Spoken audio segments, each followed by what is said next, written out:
ዮኒሻ ይገርማል ምን አይነት ጥበብ ነው ምን አይነት ውበት ነው የበላይ ዘለቀው ዮኒ እስኪያስተውለው ተሰቀለ ቢሉን ሸሚዙ ነው ብዬ ለካስ በላይ ኖሯ ትልቁ ሰው እየተባለላት እውነት ነው ተብልዬ ባይ እሺ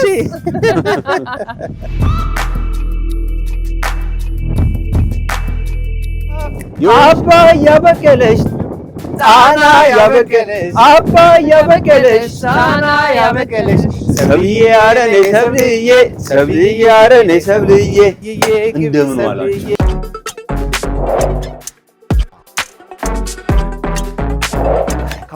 አውሮፕላን ሽፍት ያደረግነው እውነት ነው የባህር አውሮፕላን ባህር ዳር የሚለያስ ነገር በዘንባባው ነው በጣም አስመራ ጻዳና ውቢቷ ባህር ዳር አሁን ሁለቱንም ስታዩቸው ከጽዳትና ከውበት ጋር የተቆራኙ ናቸው በቀዳማዊ ኃይለ ሥላሴ ዘመነ መንግስት ከአስመራ ከተማ በ8 ካሚዮን መኪኖች ተጭነው የመጡ ዘንባቦች ናቸው እስካሁን ድረስ ባህር ዳርን በእዝነ ህሊናችን ባህር ዳር ሲባል ከጣና ሐይቅ ባሻገር ዘንባቦቹ የሚመጡበት ታሪክ ስለ አባይ ብዙ ተብሏል አባይ እንደማለት ነው አበለ ጥሎ ሄደ ካደ እንደማለት ነበረ